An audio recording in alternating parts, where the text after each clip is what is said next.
What up?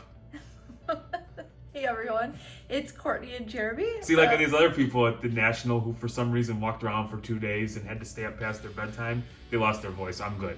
Nope, yeah, even though we did stay up past our bedtime Many a time. I'm like in bed by like 10 o'clock every night, and that was not the case at the National. 5 a.m. These were back in the days when, this is another chapter in our lives many years ago. Yeah, when I didn't have 4 children and I could sleep until noon every day if I wanted to. That is not the case anymore. So what we're going to do, it's going to be almost like a podcast style. We're going to break it down. We're going to do a Wednesday and Thursday recap today, and then a Friday and Saturday recap that'll be released, hours after this video. That way it's a little easier to digest and actually helps us stay on track a little bit as opposed to rambling for 97 minutes and going all over God's green earth. Yes, we've tried this like 6 times, and each time it was longer than the last, so we're going to try and streamline it right now. Yeah, and I would say, just like that, I'm going to meander off the tracks is, somebody asked, like, how many times does it take you to record? And it's like, dude, we record one time, and we throw it up, and it's pretty good. And then, since Courtney jinxed it. Yes, that is Since Courtney jinxed it. I did. I was like, we were on our 19th never do time. any more than We started one. at 8 p.m. It's now 2 o'clock in the morning, and we're still trying to just talk about, like, what happened when we were looking at cards. Because so much happened. Correct. So much happened. So, I think that's what the problem is. So much happened. So how about this, Court? If we don't cover something and you've got a question, you can leave it in the comments and we will follow up, whether if it's a video that's warranted or we'll respond with a nice lengthy post. Absolutely. So let's start with prepping for the National. Bingo, I like how you did that. Yeah. So, we went into this.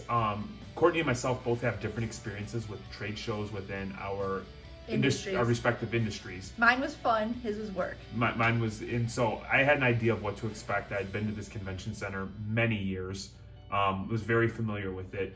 But, we were bringing the kids along, and we really wanted this to be a fun yet educational, hands-on experience for our children. So we spent a substantial amount of time preparing, whether it was watching videos to hear other people's takes on what to expect, what to bring, whatever. Some of those were very accurate, and I just want to thank you. And for those of you who haven't watched it and went to the National and didn't wear deodorant, damn it, wear deodorant to the National. Yep, I'll go ahead and tell you right now, the smell for the National was weed smoke and BO. So much BO. I actually I'm like, I'll smell the weed all day. Please, please, please wash your armpits. And your ass. And your ass. And brush your teeth. Yeah. Or wear a goddamn mask. Yeah, and chew some gum. And cover your mouth when you cough. You smell. You're a bad human. Okay, so that's enough of that. But that was every video I watched. They all said wear comfortable shoes. People smell bad, and the food at the National sucks. And every single one of those was an accurate assessment. Pack some snacky poos and drinks. Yes. So anyway, we came up with a game plan. We identified cards that we wanted to purchase. Our son had earned himself a few $100s over a course of, a few months. He worked pretty hard for it. It was a lot of money for him, more money than he's ever had to go to a show like this. And so we were concerned, and we said, hey, young man, as a kid, mom and dad were there at one point in time. That money's going to burn a hole in your pockets. Which it did.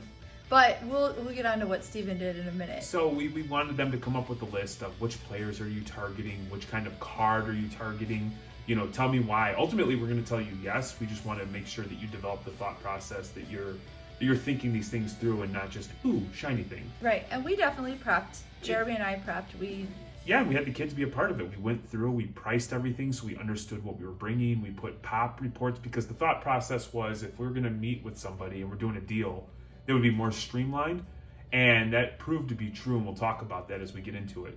Yeah, it was definitely worth it. So we arrived in Chicago on Wednesday morning, and we had our hotel, which we booked well in advance, which if you're going to the National, book your hotel in advance, because I knew of people begging for rooms with other people. Yeah, I would say, we don't push off that cost. I saved probably about $250. We stayed at the Marriott, which was about a half a mile down River Road, right there, right next to. We walked there one night, yeah. So it was within a walking distance. But the point being is, if you're on a limited budget, there was the pay when you stay, or you can, you get a $150, $200 discount if you paid for it now back in, May, June, whenever we booked it. So right there, just booking it in advance was a cost savings of $150 to $200. For sure. And then we chose, because we were taking the kids with us, we did general admission instead of the VIP, which in retrospect we probably wouldn't do again. This was so mind you, I go and I'm proud of myself because I paid for the hotel up front. I saved that money. I've gotten to the point where by no means are we wealthy, but I grew up without. Yes. And so now that I have a little bit of bread, a little bit of scratch, a little bit of loot, like there's certain things I don't do. And waiting in line is one of them, but I'm like, this is going to be a good experience with the kids. I'm teaching them about fiscal responsibility. And then, we get there Wednesday and we're waiting in a line like you're trying to ride a fucking roller coaster where you're going back and forth through the zigzag. And they let the VIP people in early. So with as crowded as it was, I think the ability to go in there with like the first wave of people would have been more conducive to seeing everything that there was to see. And you'll see common theme as we talk through everything. That half an hour to an hour by the time they let everybody in could be pivotal in finding a card that you're looking for. Getting in line with PSA. Or seeing the stuff that you want to see. Yeah. So instant, regret was not paying the VIP and getting in the show earlier. The waiting and like there already being a mob of people when you get there sucked. Yeah. So the other thing was the game plan. We almost, I think, stuck to our game plan too stringently. Yeah, so we, the idea was we were gonna see the show, look for the cards, certain cards that we're looking for, get an idea and understanding of who's where and what's going on, and then take that information to make a more informed decision. Right. And as it was, we ended up passing on or not passing on, but waiting too long on a card, and when we went back to get it, it was sold. Yeah, a Luka rookie number to 5. It was a Panini branded card. I'm not sure if it was Cyber Monday, kind of special Black Friday. Either card. way, it was a Luka rookie number to 5. It was at a price point that I thought was like more than fair. And even though I couldn't find comps or anything even relatively close, I felt like even if I lost my ass, I would be okay with it. And ultimately, we stuck to the game plan, and when we came back, the card was not there. And that's saying something, because if you wanted a deal at the National, because I know that's what everybody's asking, what were the deals like? What were the deals like? There were not deals when it came to displays. Like if you're looking at the cases, people were priced high. And honestly, it's expensive to set up at the National. These booths were costing a small fortune. So I do understand why the prices in like the display cases were so high, because that's where they spent their time and energy preparing those cases. But when you can buy it now for like on eBay for like 30% less than their marked prices, it makes it hard. Get the fuck out of here, bro. Like, you know what I'm saying? Like, the guy was like, the last 3 months, I was really wanting to pick up some Gala cards. Not the Chronicles ones, but the Gala cards. And I found the LeBron, number to 40, and it had been selling all day at, let's just say, $60. And this guy had it like at one something. And I said, look, bro, I'll pay above comps. I don't mind. But like, you're nowhere even near. You're like 2x. And he's just like, well, it's a $120 card. And I'm like, but it's not. And I was definitely not being argumentative. I was just trying to be fair. I'm like, help me sell myself on overpaying for something that I can go on eBay and buy it for half the cost right now. And I get it. The guy bought in at the wrong number. He's into that card. But to me, at that point, you don't bring the card. Or when you price it, you just automatically say, hey, I can't lose my ass on this card. That's where it's at. Instead of saying it's a $120 card. Because the market, dickhead, has dictated that it's not a $120 card. And that's something that I think the bubble bursting a little bit with the hobby was really felt at the National. Even in trade night, we had another guy trying to sell us a card for like $500 that a PSA sold for $400, a PSA 10. And while it was a case hit like 3 months ago and was selling for a ton of money, it isn't now. And he was into it $500, so he wanted $500 out of it, and I get that, but that's not going to happen. And I do think that might have had a lot to do with the prices at the National. This is what people were into these cards, but unfortunately, that's not what the cards are worth anymore. That being said, the boxes at the National were chock full of deals. Yeah, but so I want to paint this picture. You've got people on top of people, and as the show progressed from Wednesday through Saturday, as the weekend got closer and people started taking time off of work, it got substantially more crowded, asses to elbows, people on top of people.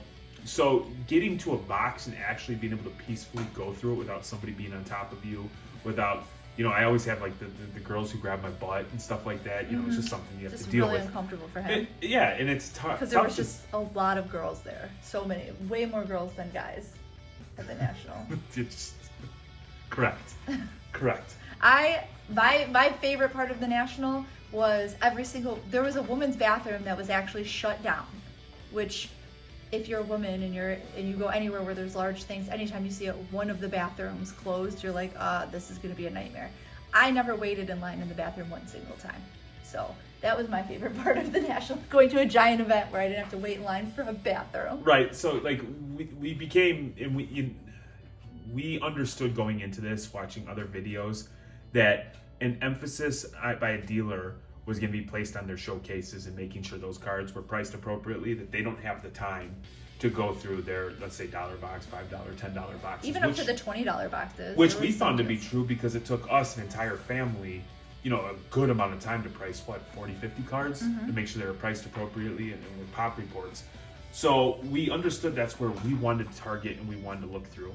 However, when you can't peacefully get through a box, or the aisles were too tight and people were hitting you, it becomes almost I don't want to say unenjoyable, but it's something you're like, well, I can't peacefully look through this and I don't feel like being elbowed in the back, so I'm going to go ahead and pass on this box. This makes more sense than what happened to Steven, because he was going through boxes at a booth and that guy definitely took time to price his, because he got Steven for like $40. Yep, Steven, we had a game plan that, he likes to rip wax. However, wax is expensive, and quite frankly, he doesn't earn enough money where he can afford to go out and buy even retail, because retail is not readily available. And when you're paying $75 to $100 a blaster, it's not that. So we're helping him, color up, climb the ladder, find cards, find arbitrage opportunities, and utilize those. So we had a game plan. He wasn't going to buy any base Prism. He had certain players he was going to look for. He had a game plan of, if he was going to grade them, when he was going to sell them. And I would say about 20 minutes into the show, that plan was cut up, shoot up, spit out, shit out, whatever, thrown out the window. I feel marginally to blame for this too, because I don't. Well, I do, because we had split up. Jeremy and Amelia were off doing whatever Jeremy and Amelia do, and make money. Yeah, and me and Steven were just kind of checking things out. And Be good looking. Steven was looking through a box at this one vendor's booth, and I was talking to another person, and before I knew it, he had purchased these 2 cards, and he thought he got a great deal, which I wasn't paying attention. I probably would have read the guy off right then and there, because he's like, oh, I talked him down $15 on these cards. And I was like, oh, good job, bud. And that night at dinner, when we were going through his cards, they were like 79-cent cards that the dude sold them for $20 a piece. And like, 2 things my takeaway from that were, what kind of scumbag does that to a kid? And what the fuck are you pricing base off-center Prism at $25 a card for? Yeah, so it's part of me, like, is that guy is a piece of shit to do that to a kid.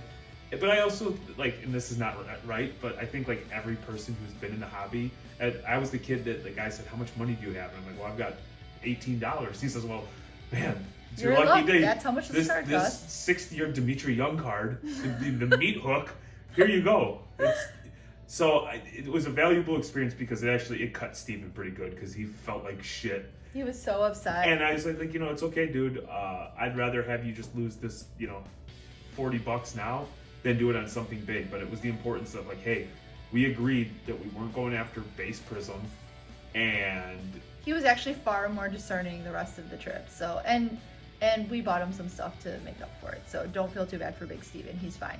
So, yeah, but also, like, somebody would do that to a kid. One thing that, we talk about trade nights or our dealings with children is I'll always let them win. To me, it's not about winning or losing. Like, $5, $10, $20 is not going to make or break me. I am not going to sleep well getting over on a kid. No. And I hope that guy is listening to this podcast and Oh, you know feels he is. real fucking bad about himself. Because you, sir, you are a scumbag. So basically, day one was mostly spent having Steven get ripped off, and I spent $11. he did. He spent $11. It didn't open until 4 o'clock, I think. Yeah. And then it closed by 8. So the first day, it felt like it went by super fast. And then we ate because there's literally either you're waiting in line for like 8 hours to get like a piece of overpriced dry pretzel and a $6 bottle of water, or you brought snacks and you eat them, and Amelia like ate all her snacks in the first 15 minutes. So we were all starving by the end She was so pissed when she hears that. she ate all of her snacks right away, and then she was sad.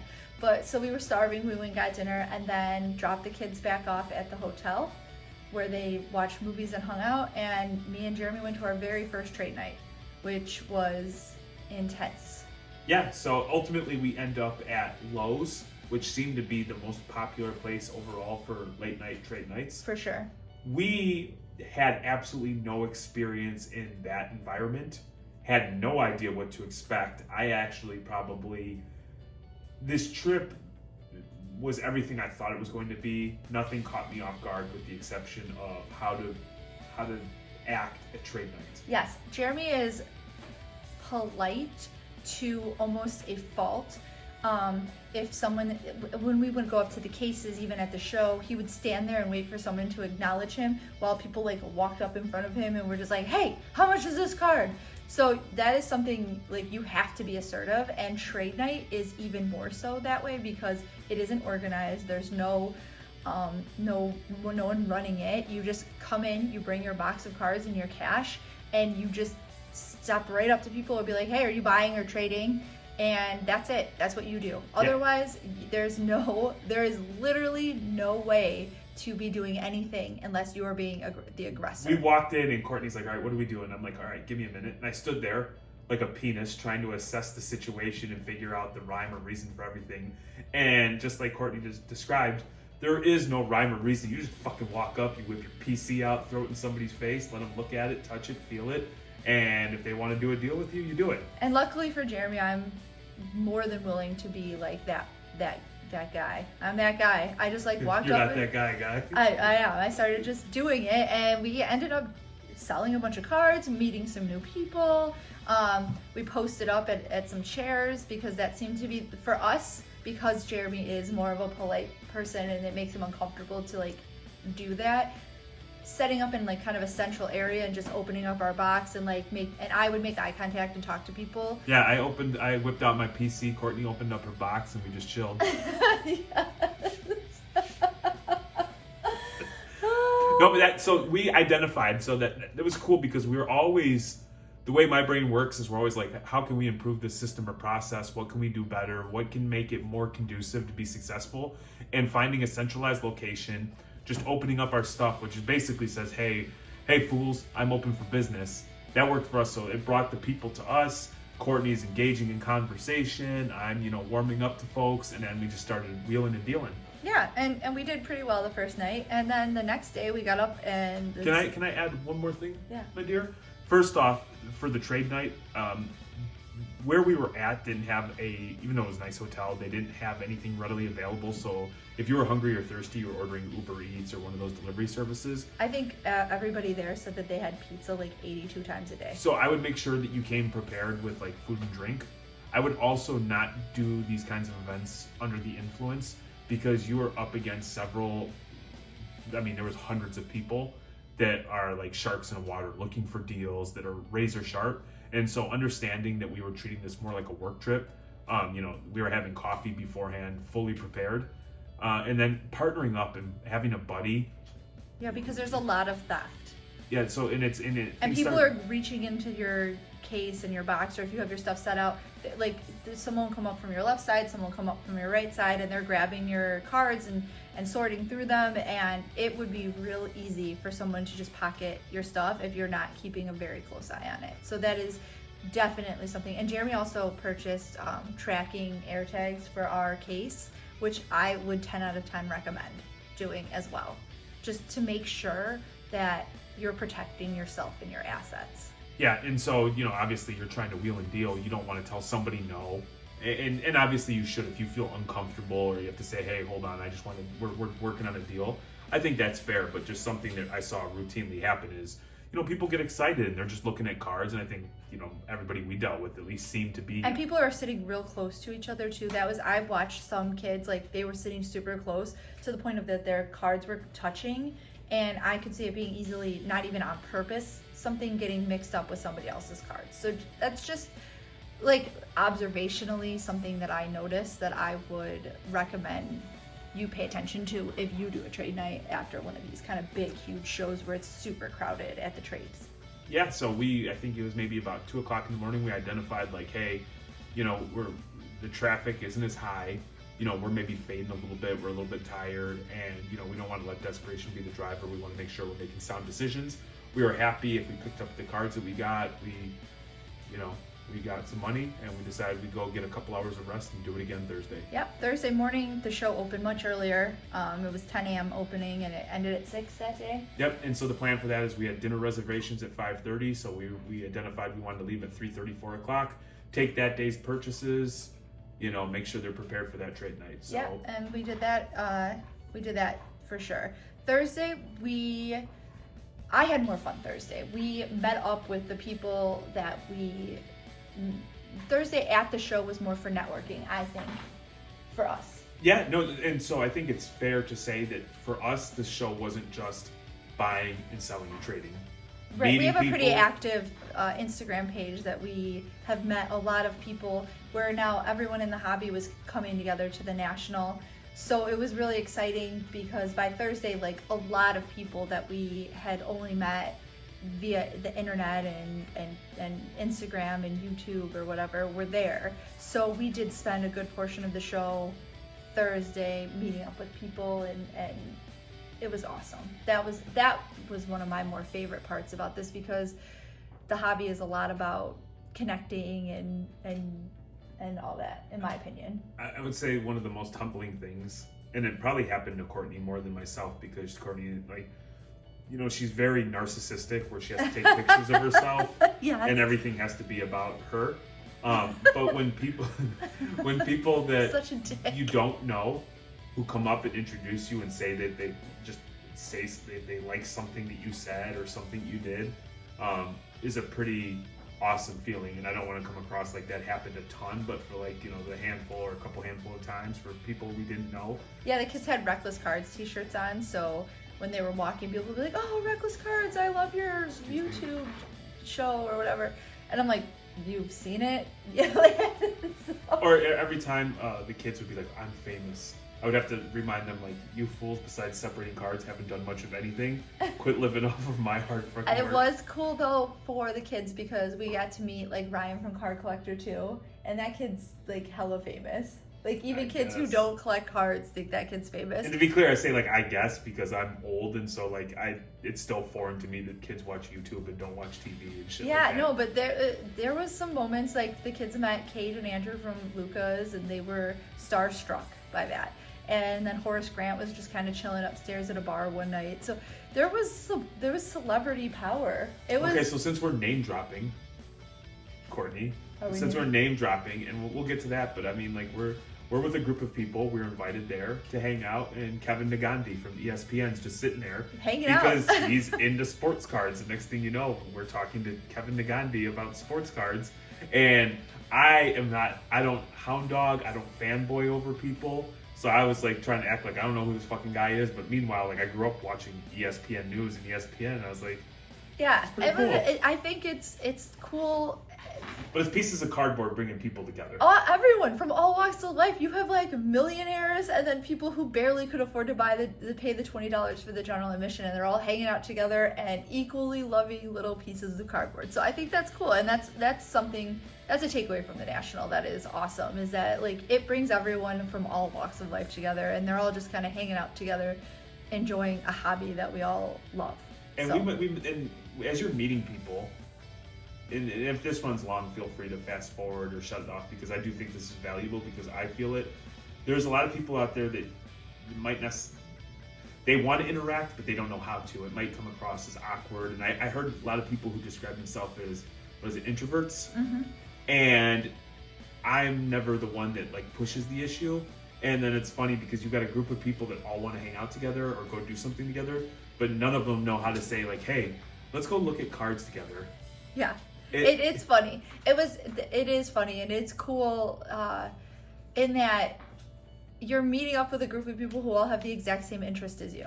So it should be easier to make plans to hang out. I mean, it's like the human dynamic where it's like, you think like, oh, I'm not going to do that. It's a big deal. And you actually just send a message. Hey, do you want to go do this? But if you go to the show, it's important, I think, to talk to people because we spend so much time focusing on our plan.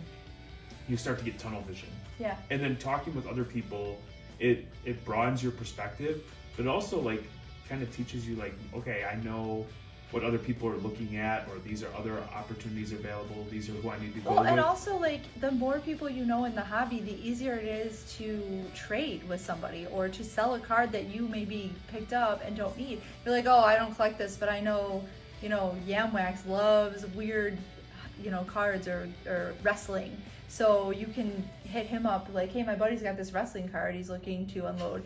And networking is important in this. So if you're, if using the National was a great way to meet more people and to make those connections, and it was a big part of it, and it's worth mentioning.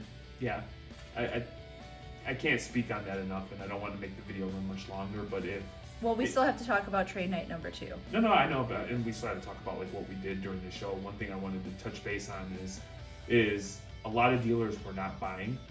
Everybody had signs, we buy cards. Everywhere. Yeah, they'll buy your cards for 50% of comps, for sure. Not even, some people wouldn't. I will say though, I hung around a lot by the Melee Pops. Yeah. The Melee Pop shop. Mm-hmm. They were always busy, and overwhelmingly people were speaking highly of, they were buying cards, they were giving fair pricing. Yeah. So I think that's worth noting because a lot of negativity or a lot of bullshit will come out about people not buying stuff. Well, sometimes you just have shit that people don't want to buy. Yeah, sorry, bud. Sorry about that. But it is like worth noting that the dealers were not dealing. They were pretty set in their prices, and they weren't buying very much. There were places that were buying, but they were not buying for what you want to sell your cards for. That is why the trade nights, I think, were the most important part for people who were looking to buy or to trade or get deals. That is where the deals were to be had, I think. Yeah, the show itself, the setup doesn't quite make sense to me. The flow was kind of awkward. The show, for something that big, and they called it National, I thought it had more of a flea market appeal than it did to a nice, fancy show. I do feel like it was a show in that I saw cards that I've never seen before. I saw cards that were like $1 million, and like, you're not going to have access to that at your local card shop typically. So that is another thing where the value is in the National, because I saw a freaking Michael Jordan 86 Fleer in every damn case that I walked up to. Yeah, fucking Probstein had 10 of them. Yes. So that's the thing, is if you're looking at it as like somebody who's just going for the experience, you're going to experience a lot. You're going to see celebrities and they're buying stuff. You're going to see cards that are so incredibly rare. You will never see them. There were cards there from like the Smithsonian or the museums or whatever, Yeah. So that is something, that is a value. That is something where like you can go and see a bat that Nolan Ryan signed, or whatever. That's stuff that Nolan Ryan signed bats, huh? Maybe. When he signed baseball. He signed some shit. I actually meant to say Ryan Sandberg, and I said Nolan Ryan. Ryan Sandberg was, I saw his bat. And Sammy Sosa, I assume that was a corked bat. But yeah. So we meandered the show. We met with people, and when you're meeting with people, that's very time consuming. It is, because you'll be standing there for and obviously we like to talk, so waiting in line for an hour for Starbucks fucking sucks too, and is unacceptable. Yeah, fuck that. Again, fuck that big time. The food and drink situation at the National blows.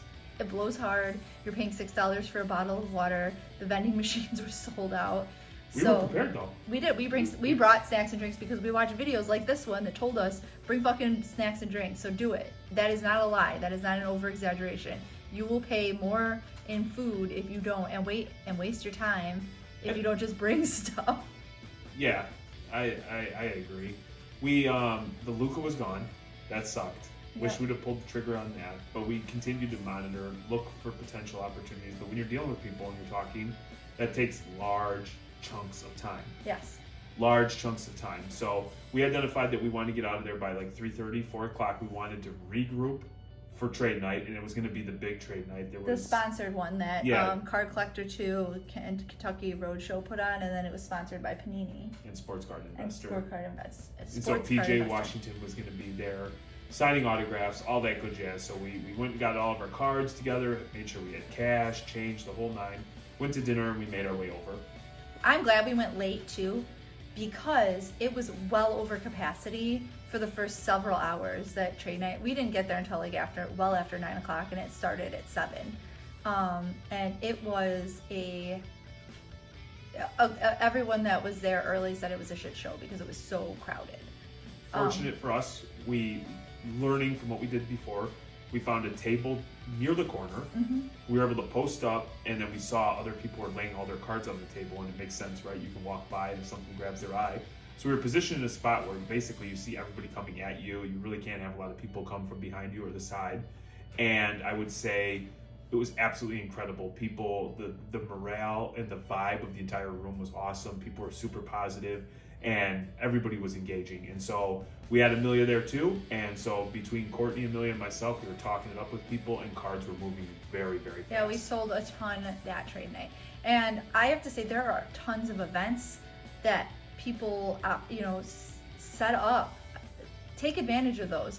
Like Sports Card Investor did like a trade night. There was, not trade night. He did like a charity night, and there was like all sorts of other ones that individual local card shops put on. So just make sure that you're following stuff on like Twitter and Instagram and Facebook, because there was like the Topps 2020, they had like some of the artists come and signing stuff at a different place.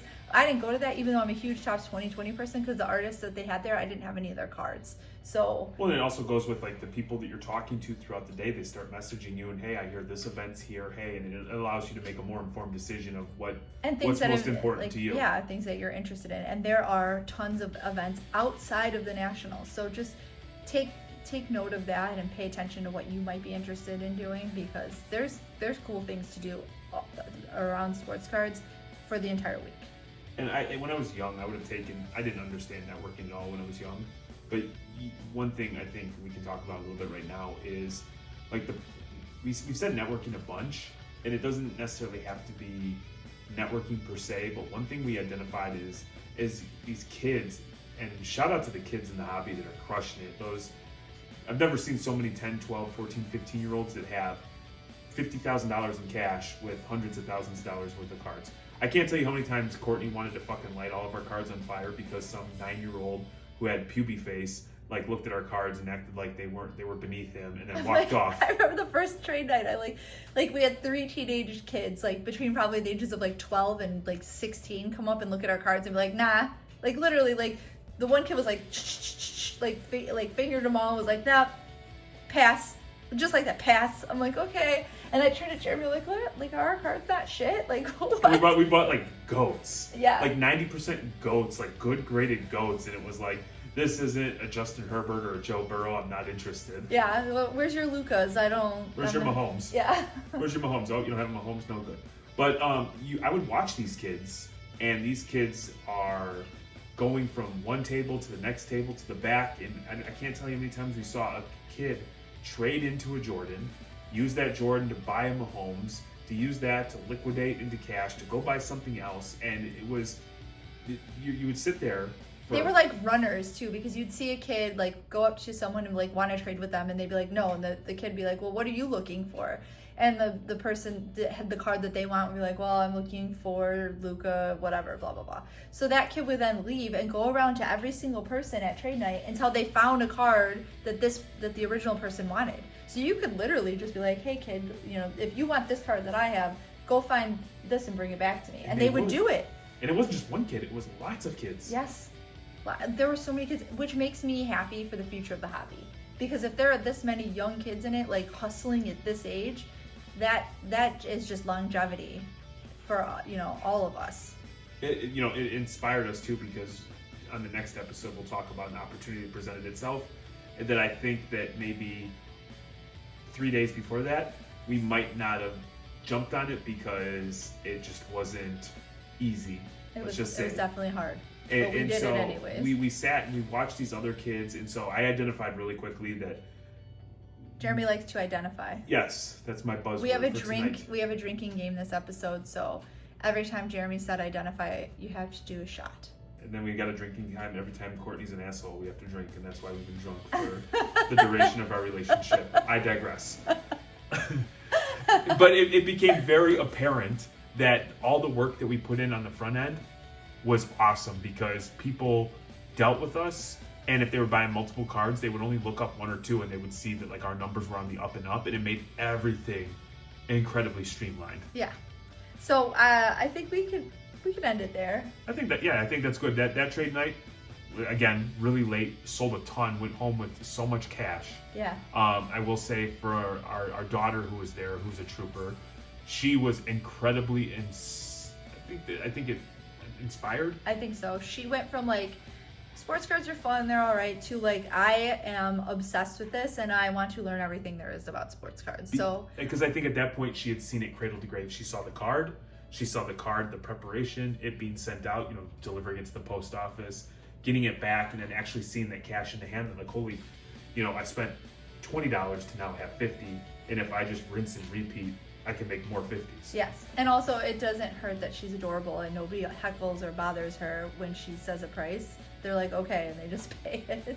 Yeah, fuckers will haggle with me over $5 when I'm already like 30% below comps. Amelia would be 20% over comps, and they're like, okay, and they just... See, that's what you do. You take advantage of those little boys. They're kryptonite. Teenage girl. Or what was that? You could Mrs. Robinson, no? Not me. Amelia, though, for sure. I'll stay away. I'll be like, all right, Amelia, go get that girl. Go get that bread, girl. It was so funny because we were both sitting there with Jeremy at first, and it was very clear that they were uncomfortable coming up to us.